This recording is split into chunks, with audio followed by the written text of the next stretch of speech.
né? Não deixa demorar muito tempo essa crise ou coisa parecida. Às vezes, a gente nem está percebendo uma crise de fato, a gente nem está sentindo uma crise mesmo. Mas a gente dá vontade de chorar às vezes. Eu não sei se você é assim, né? Às vezes tem um dia que você não está bem, você está meio para baixo, né? Você quer chorar até, você não está se sentindo muito bem. E é claro que tudo isso faz parte da nossa vida, né? Tudo isso faz parte daquilo que, de alguma maneira, Deus está permitindo que a gente, de algum modo, tente perceber o que Ele tem para cada um de nós, né? Então, vale a pena a gente entender que as crises, Deus muitas vezes permite sobre a nossa vida para que a gente, obviamente, ganhe, para que a gente cresça. Mas Deus nunca quer que essas crises elas sejam para o nosso mal, seja o falecimento de um parente, seja uma enfermidade, seja uma dificuldade financeira, seja uma humilhação, seja uma coisa que a gente gostaria muito de um jeito, mas Deus ou alguém não permite. Tudo isso tem a ver mesmo, como já falei, né, com o processo que Deus quer causar na nossa vida, de nos dar um crescimento que a gente precisa. E a gente tem estudado isso nesses últimos dias, nesse último mês, a gente tem falado sobre crises, né? Mas falado de uma maneira como que Deus apresenta, como que a gente não precisa, obviamente, ficar nessas crises. Na verdade, Deus tem mostrado algumas das razões pelas quais eu devo me apegar para eu não morrer nas crises. Então, a gente tem estudado um livro na Bíblia, né, um livro que se chama Carta de Paulo aos Efésios, né, o livro de Efésios. É um livro que, embora não fale diretamente sobre crises, mas ele dá, ou pelo menos mostra diversas maneiras, ou algumas verdades, que se eu tomar posse delas, eu não vou sofrer as crises da maneira que muitas vezes eu sofria. Na verdade, eu vou ter aquelas crises como parte, obviamente, do processo de crescimento, e eu vou até valorizar aquela crise, até valorizar. Principalmente um dia mais adiante, a gente olha para trás e percebe o quão bom foi aquilo, né? Estava lembrando, quer dizer, fui forçado a lembrar ontem, né, de uma ocasião em que a gente lá em casa passava sérias dificuldades, né? E é claro, quando você está passando pela dificuldade, você não tem muita curtição, você não gosta de passar por dificuldade. Você não pede, Senhor, me dê uma dificuldade, por favor, né? Ninguém é doido de ficar pedindo isso.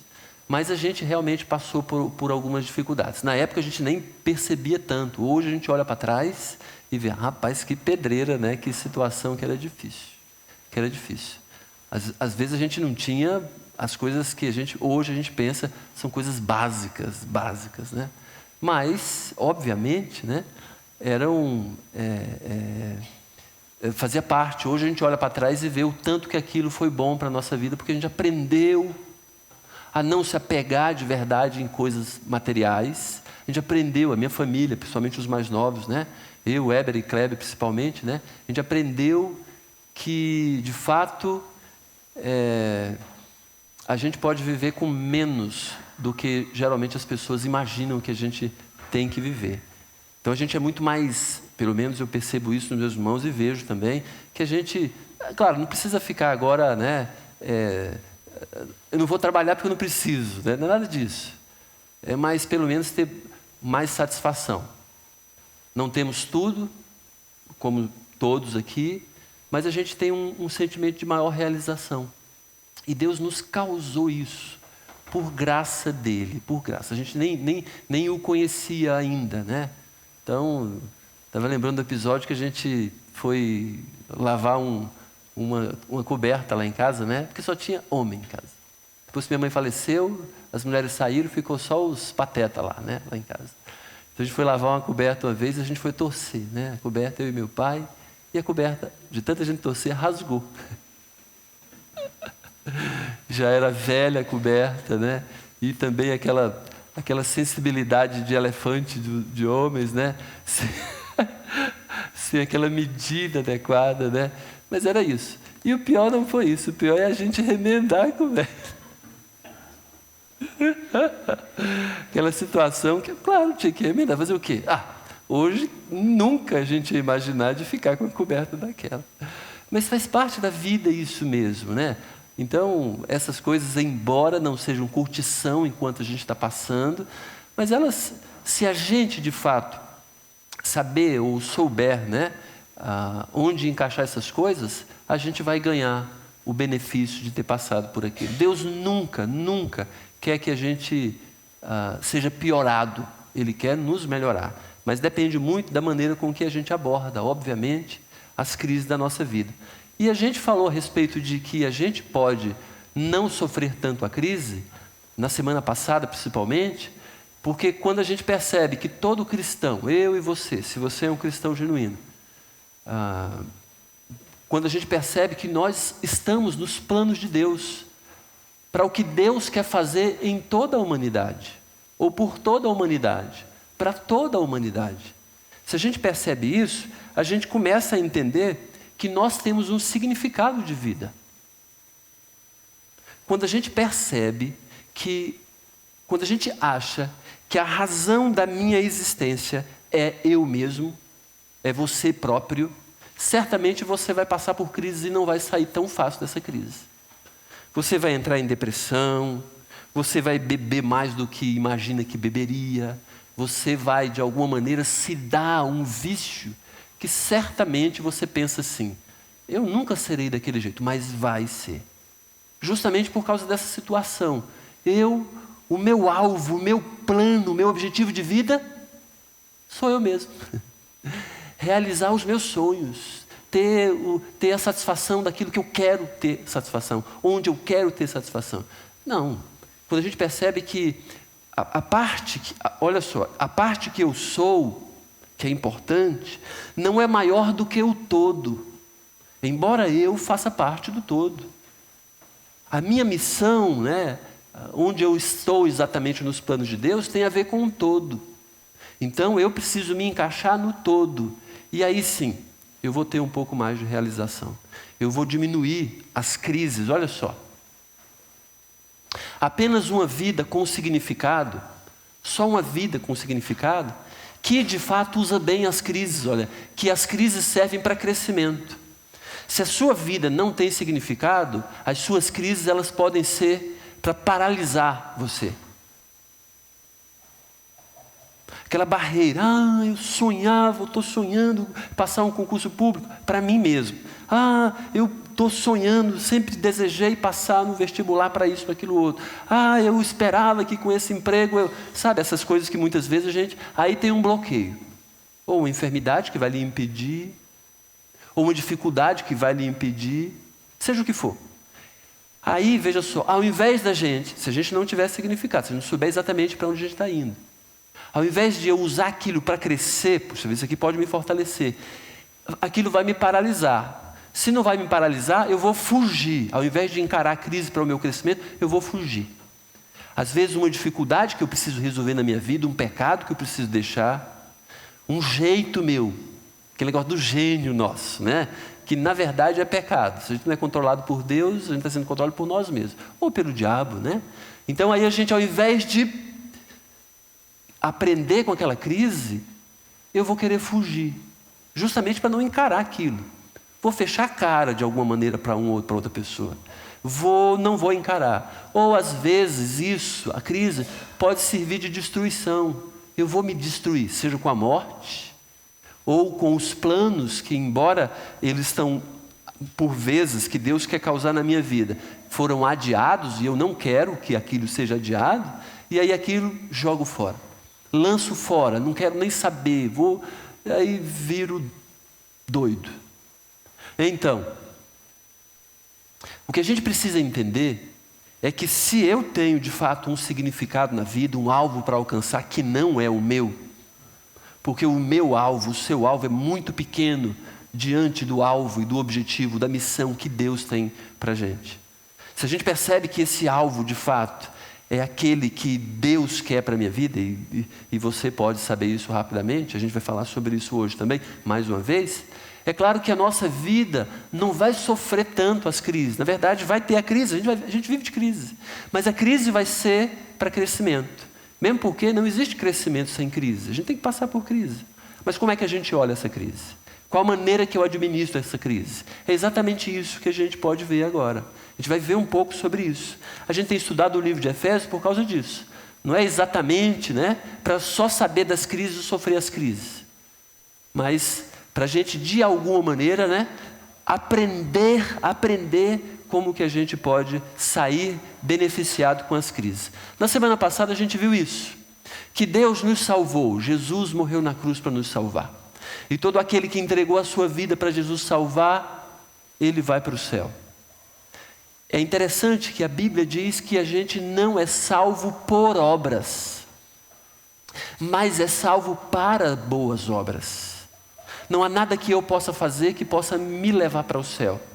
Mas depois que eu sou ganho por Jesus, quer dizer, eu sou de alguma maneira alcançado pelo favor e pela graça de Jesus, então Ele quer, porque eu estou nos planos dEle para a humanidade, Ele quer me usar para que eu cumpra com a minha parte na missão dos planos de Deus para a humanidade.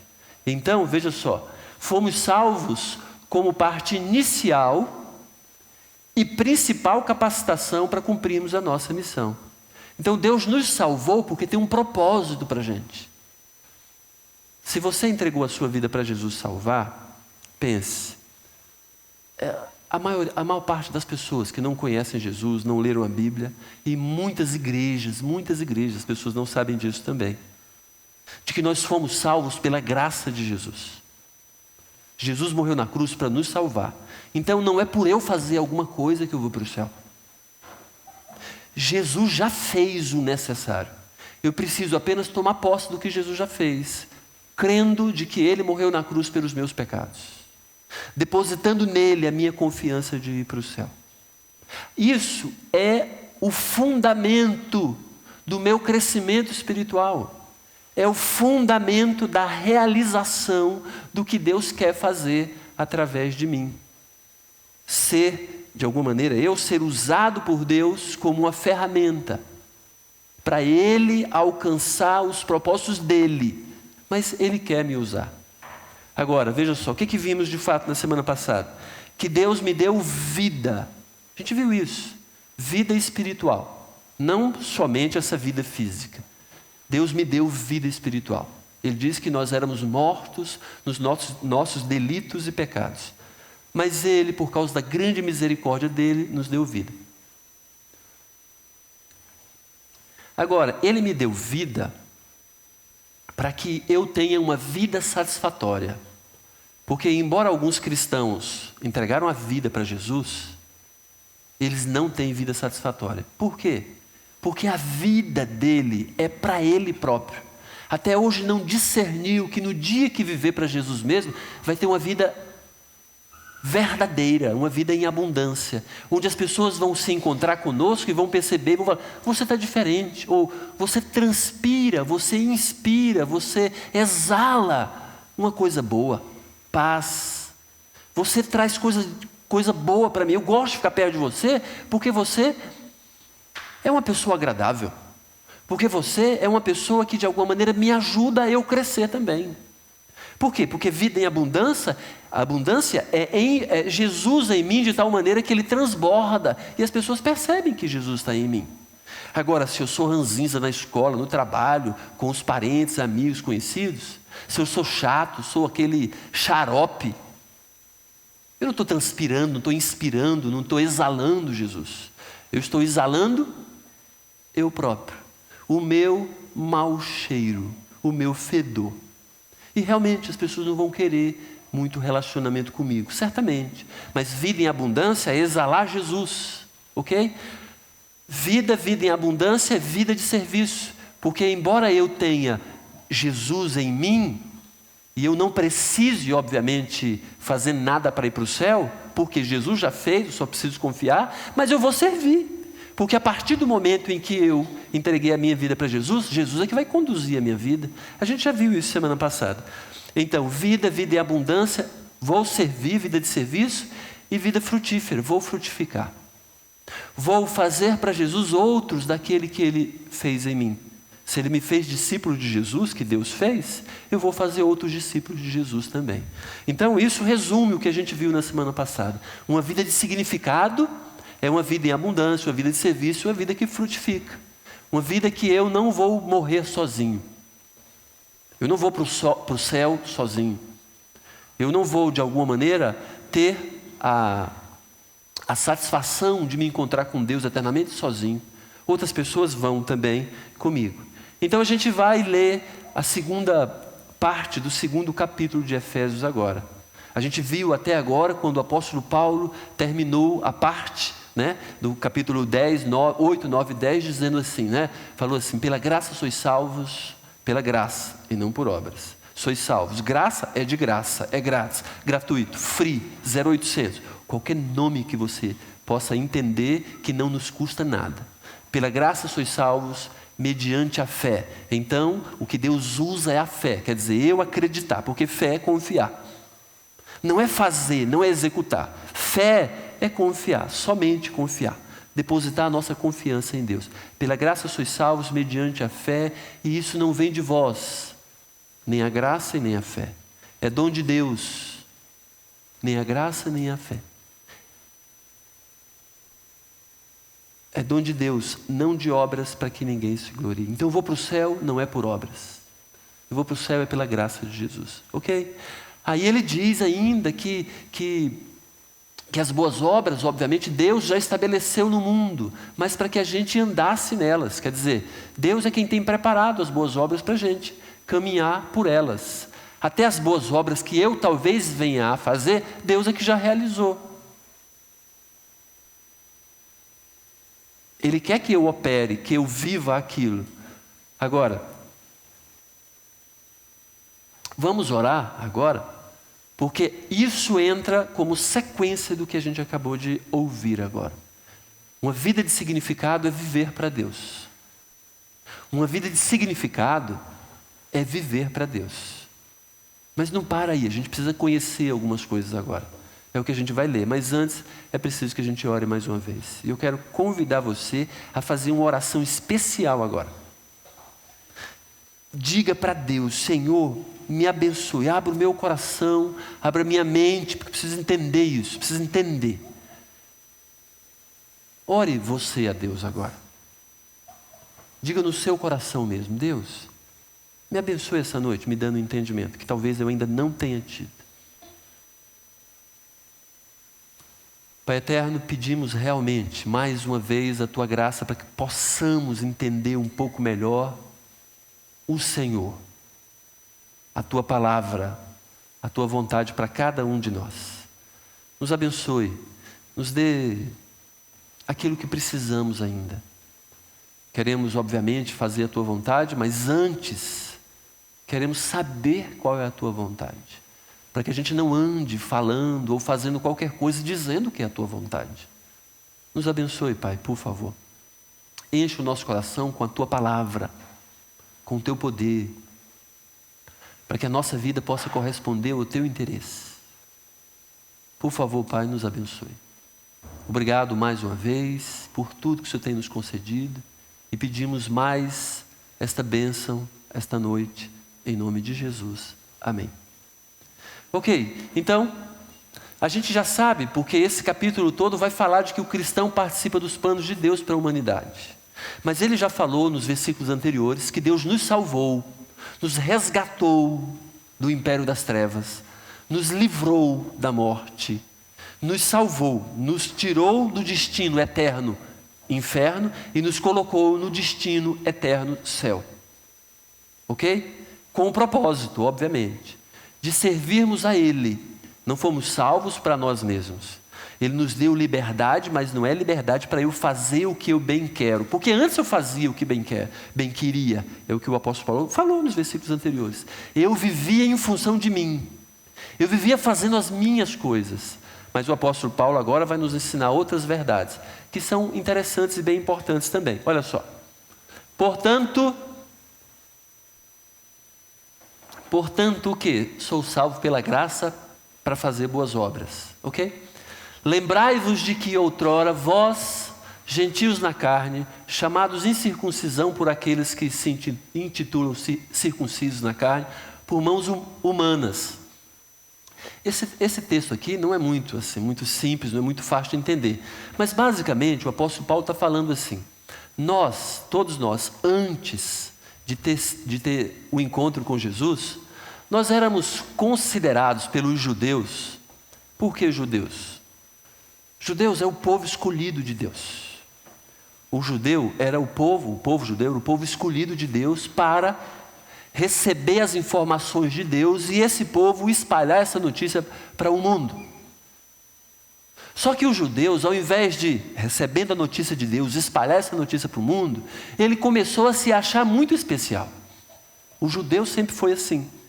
Se cercou, obviamente, do que Deus tinha dado a ele. Somos o povo privilegiado, somos o povo escolhido, o resto é imundície. O judeu era aquele tipo, principalmente o religioso, era aquele que se esbarrasse num estrangeiro, numa pessoa não judia, ele tinha que passar por um processo de purificação religiosa.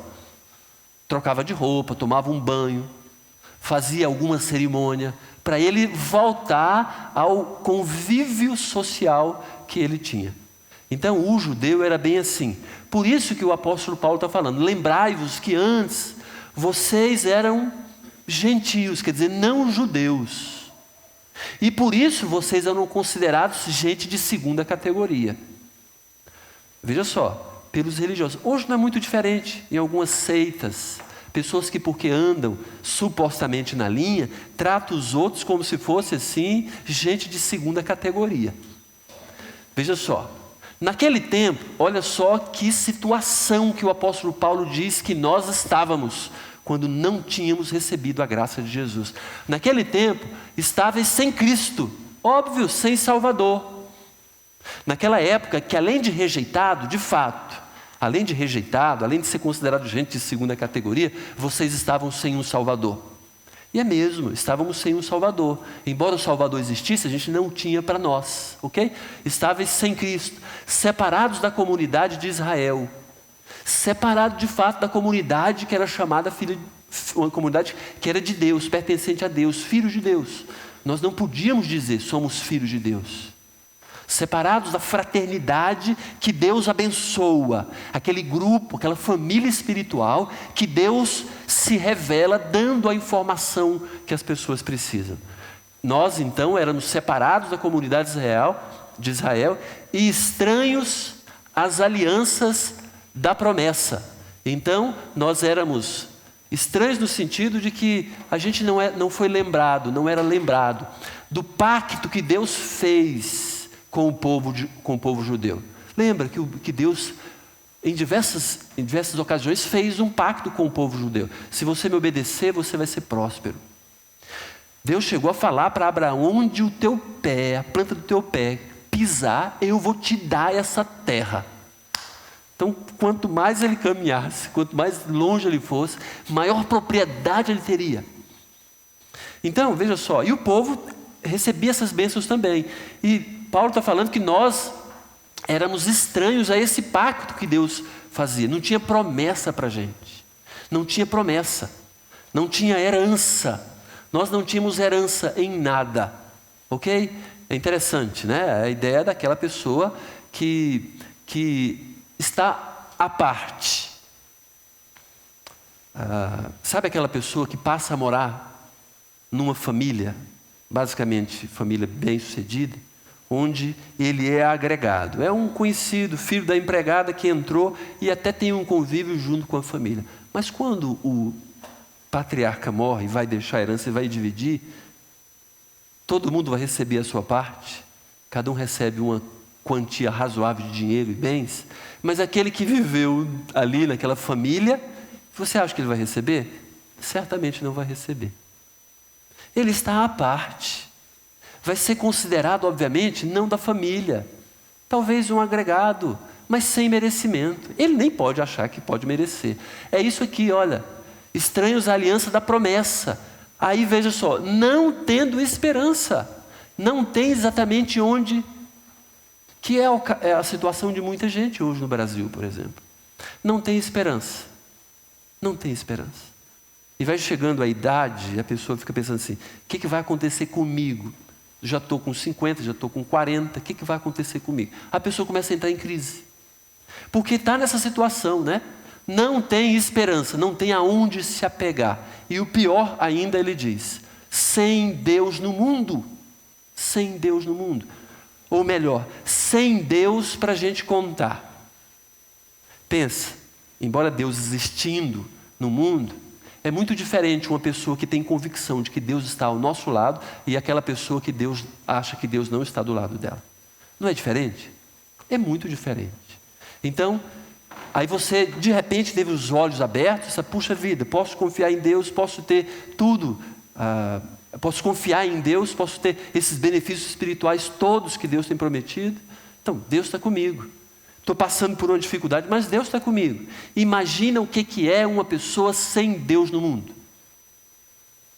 Imagina quão sofrimento é a pessoa, ela vai se matar. A pessoa vai se desesperar. Ou vai se matar, ou vai matar outra pessoa. Rapidamente, rapidamente. Por quê? Não tem Deus no mundo. Não tem Deus para ele, embora Deus esteja, né? Mas a pessoa não sabe disso. Não tem Deus no mundo. Versículo 13. Mas agora em Cristo Jesus, vós que estáveis longe, fostes aproximados pelo sangue de Cristo. Quer dizer, Jesus, ao invés de dizer assim, olha, o povo judeu agora não é mais meu povo, e agora o meu povo são os cristãos. Agora então, a gente tem que maltratar os judeus da mesma maneira que os judeus maltratou os cristãos. Não. Jesus falou, e Deus falou assim, eu quero formar um povo só. Seja ele judeu, seja ele não judeu.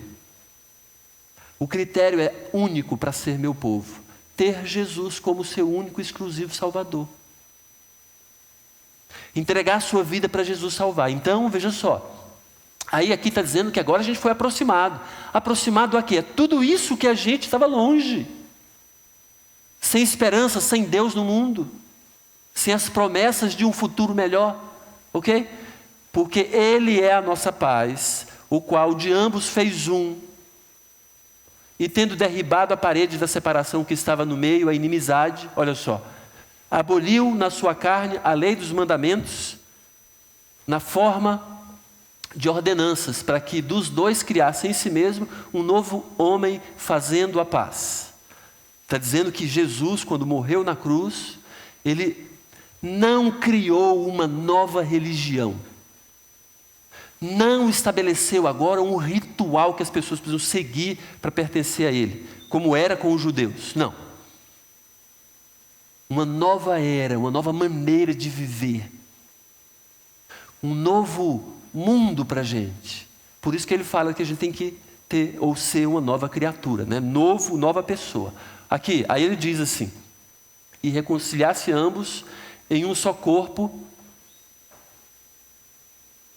com Deus, por intermédio da cruz, destruindo por ela a inimizade. Essa encrenca que tinha dos religiosos, não religiosos, judeu, não judeu. Jesus falou isso, não tem, olha, esquece isso. Quem entregar a sua vida para mim, crendo em mim, passa a ser família de Deus, ok? E vindo, evangelizou a paz a vós outros que estáveis longe, e paz também aos que estavam perto, tanto aos judeus como aos não judeus, todo mundo, porque por ele ambos temos acesso ao Pai em um Espírito. Então, tanto o judeu quanto o não judeu tem acesso direto a Deus.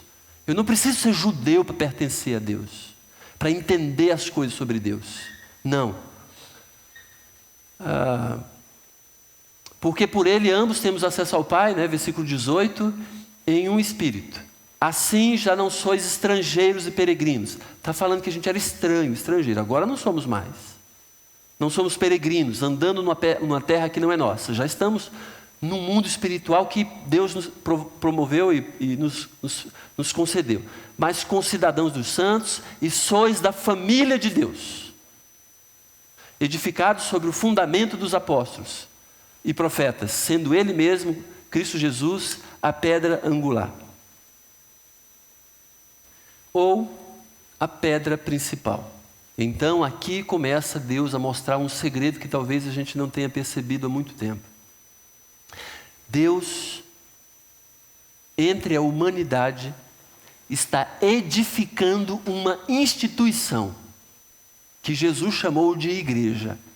Não a igreja física, templo, isso que a gente vê, mas aqueles que entregaram a vida para Jesus. Deus está construindo esse edifício espiritual para Ele morar. Ele já mora em mim. Essa parte Ele já fez, mas Ele quer concluir essa morada. E é isso que o apóstolo Paulo está falando aqui. Família de Deus, edificados sobre o fundamento dos apóstolos e profetas. Quer dizer, os apóstolos e profetas já nos deram as verdades, né? Sendo Ele mesmo, Cristo Jesus, a pedra angular. Então, a igreja está sendo edificada sobre Jesus. Jesus é a pedra, que a casa, esse edifício é construído, a rocha que não vai deixar afundar, né? É em Jesus, no qual todo edifício em Jesus, bem ajustado, cresce para santuário dedicado ao Senhor, no qual também vós juntamente estáis sendo edificados para a habitação de Deus no Espírito. Então, o texto que está sendo dito aqui para a gente, embora possa parecer muitas verdades aqui que a gente precisa parar um pouco, se resume em algo que a gente pode entender sem grandes dificuldades. É que Deus está construindo a igreja dele, a morada eterna dele. Está construindo com a gente, em nós e através de nós. Agora, peraí.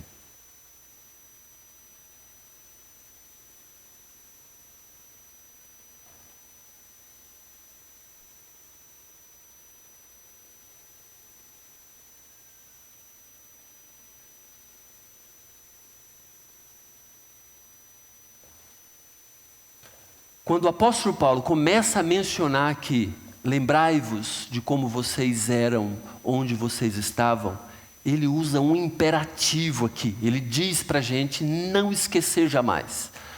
Lembrar da nossa condição anterior sem Jesus nos ajuda a focar na missão que Deus nos entregou. Enquanto a gente, obviamente, não chega no nosso destino. Qual é o nosso destino, então? O céu. Mas enquanto eu não vou para o céu, o que eu tenho que fazer? Eu tenho que cooperar com a missão.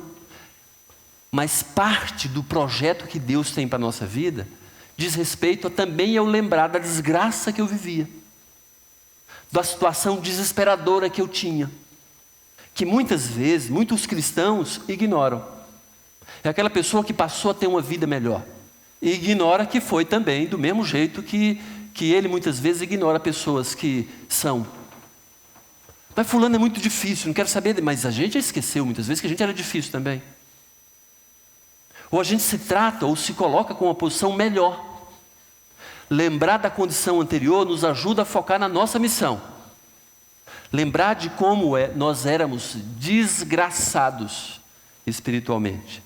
Agora, focando nisso aqui, o que resume para a gente, né? Todo cristão deve sempre lembrar do seu triste passado. Se o seu passado não foi um passado triste, é só você ler a Bíblia e você vai reconhecer em que pé você estava. Sem um Salvador, sem uma fraternidade cristã, sem promessas para receber, sem esperança no mundo, sem esperança e sem Deus no mundo. Nós éramos, de fato, um tipo sem futuro. Essa foto é foto de um indiano, de uma criança indiana. Isso é tão comum na Índia. É tão comum. E nós, muitas vezes, olhando para aquela situação, entra no nosso coração assim um aperto, às vezes até uma tristeza enorme, porque você olha para a pessoa e diz assim, não tem futuro.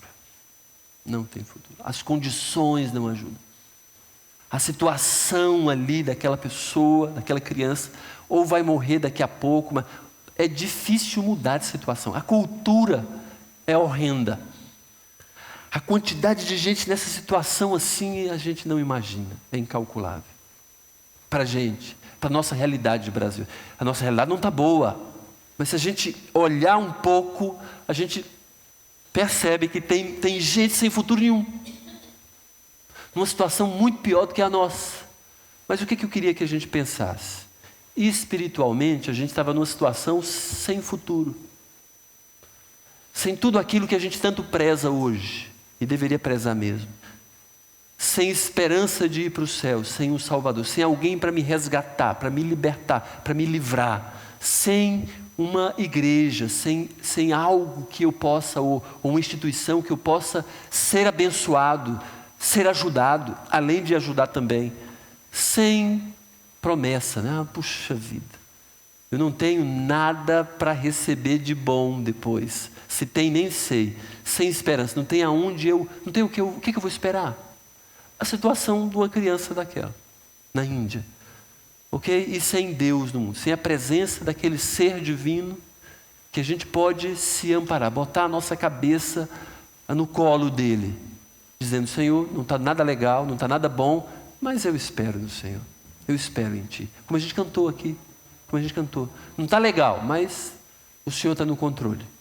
Agora, portanto, lembrai-vos de que outrora vós gentios na carne, chamados incircuncisos por aqueles que se intitulam circuncisos na carne por mãos humanas, naquele tempo estáveis sem Cristo, separados da comunidade de Israel, estranhos às alianças da promessa, não tendo esperança e sem Deus no mundo. Desgraça total, desgraça, sem a graça. Ok? É isso que o texto nos diz.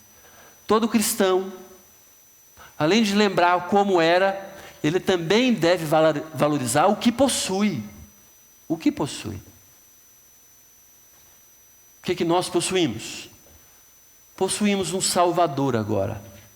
Tem alguém por nós. Tem alguém que vai nos levar para o céu. Temos a igreja. Preciso valorizar, claro, o Salvador. Preciso valorizar a igreja também. Boa parte das pessoas, principalmente as que querem viver do jeito que o seu coração manda, elas geralmente desvalorizam a igreja. Sabe por quê? Porque a igreja é a instituição que Deus estabeleceu para nos chamar a atenção, para que eu não me perca. Essa instituição física, verdade. A espiritual já faço parte dela, mas a física também é aquela onde eu tenho que me submeter aos irmãos, onde eu preciso prestar contas. Já viu aquele crente, aquele cristão que fala assim: não, quem manda na minha vida sou eu. Querido, se você pensa assim, você não pode dizer que é discípulo de Jesus. Você não pode dizer e nem querer achar, nem julgar que você está bem. A igreja é a família de Deus, embora seja a instituição que Deus está construindo, porque tem muitos ainda para Deus acrescentar. Pertencer a essa instituição, essa fraternidade, é benefício para todo mundo. Além de eu ser servido, eu também tenho a oportunidade de servir.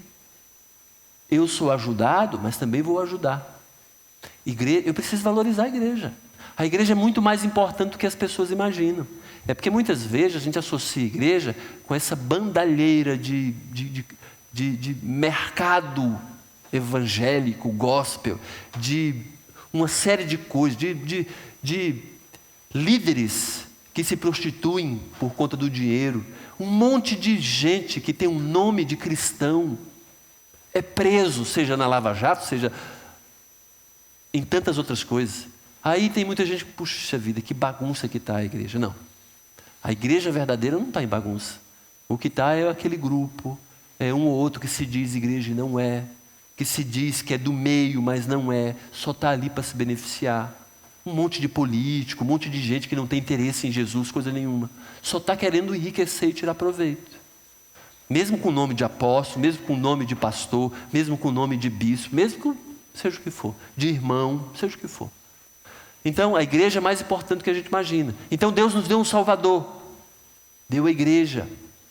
Nos colocou numa família, né? Agora a gente tem a certeza do bem.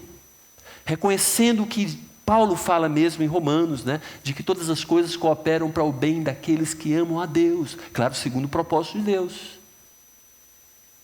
Mesmo que eu passe por uma situação difícil, uma perda agora, uma humilhação daqui a pouco, a gente tem que reconhecer que Deus está no controle e de que todas as coisas cooperam para o bem daqueles que amam a Deus mesmo. Até perdas, até sofrimentos muitas vezes. Mas a gente tem essa certeza. O cristão deve valorizar o que a gente possui. Salvador, igreja, certeza do bem, o céu. Precisamos valorizar que um dia nós iremos morar com Deus eternamente. A gente não pode esquecer isso. É a grande esperança nossa. É a grande esperança.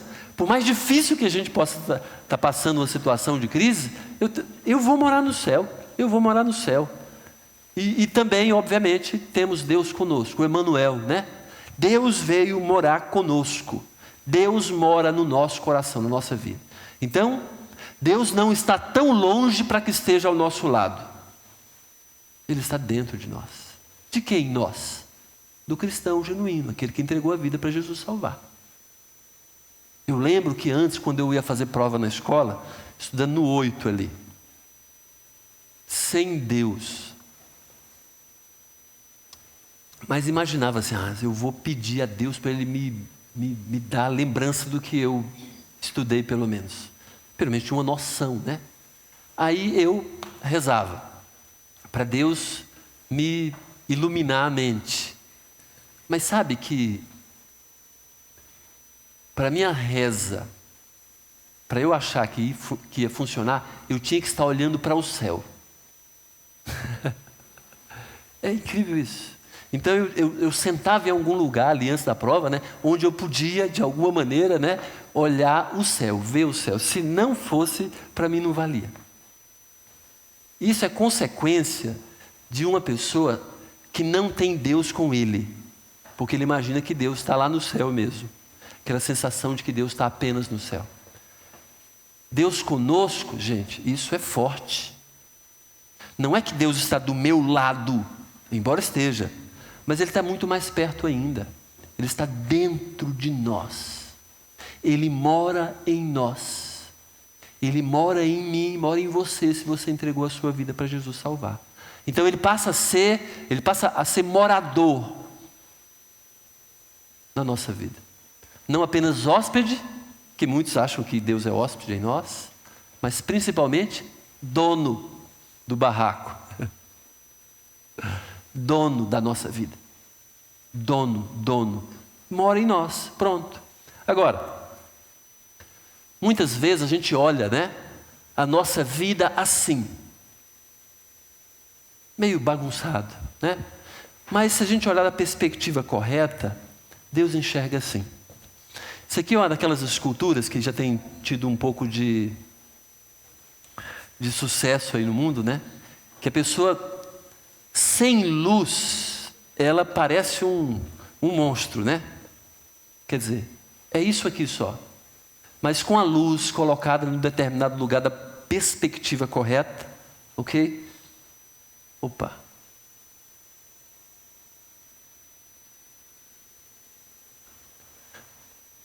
A gente enxerga melhor o que é isso aqui. A gente não.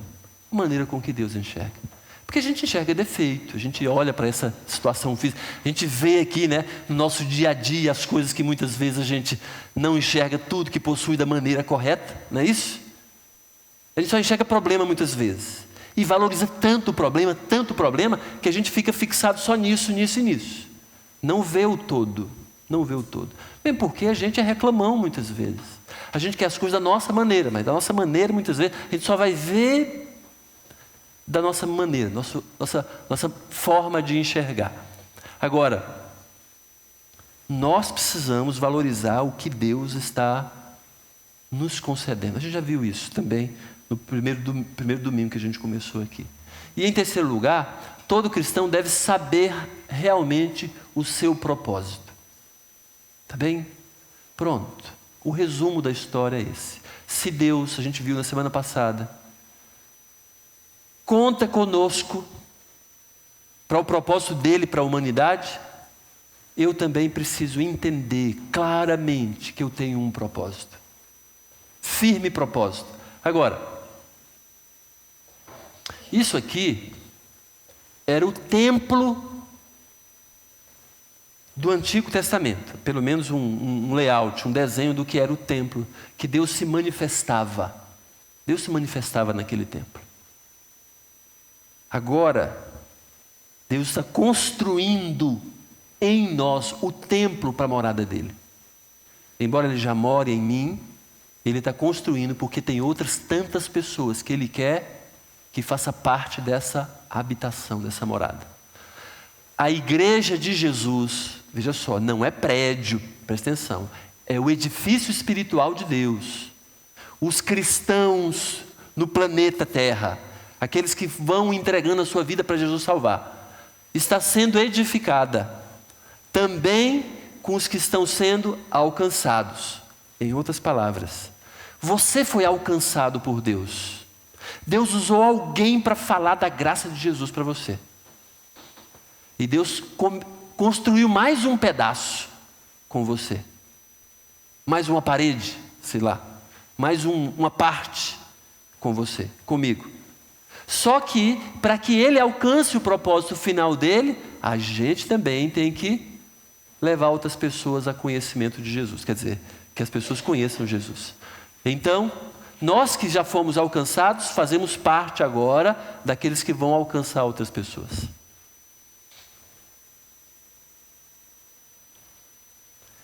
Vejam só, as crises da nossa vida, embora passemos por grandes crises, e vamos passar, a gente vai passar também, elas são diminuídas.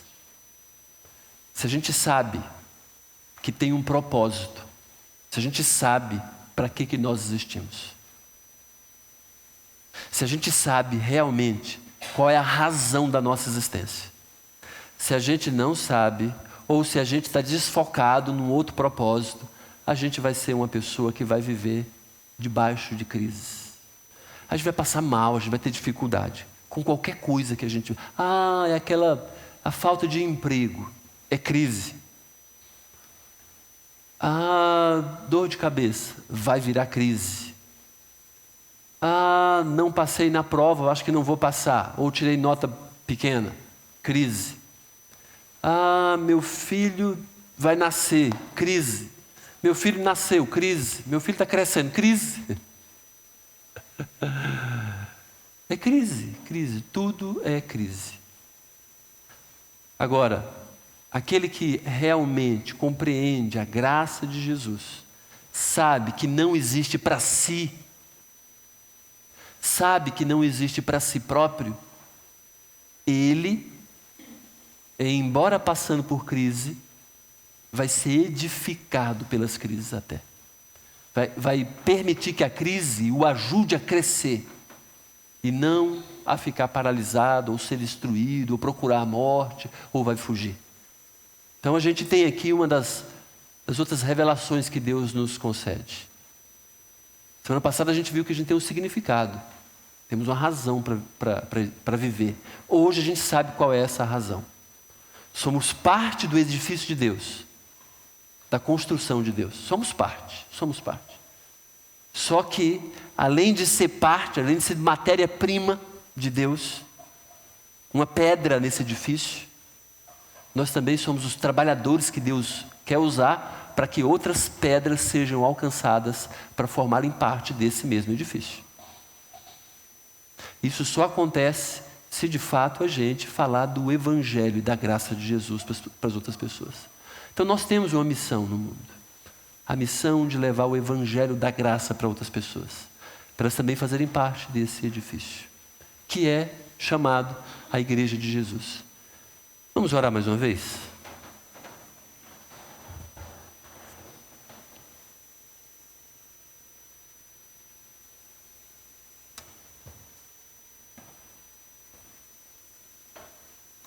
Pai eterno, muito obrigado pela Tua palavra que nos lembra que o Senhor é a rocha que está edificando sobre ela própria cada um de nós. O Senhor conta conosco para realizar a vontade do Senhor, o que o Senhor quer fazer em toda a humanidade.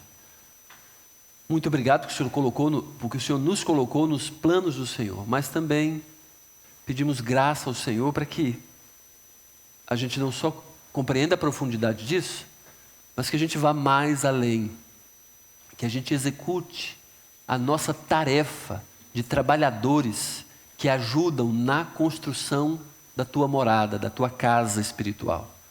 Que somos nós, que são os salvos, convertidos, lavados pelo sangue de Jesus Cristo. Nos ajude a compreender melhor tudo isso, por favor, para que a gente não pare de fazer novos discípulos, de alcançar novas pedras vivas para o Senhor, para que estas também formem a tua morada. Nos ajude em tudo isso, por favor, que a gente não fique parado ou paralisado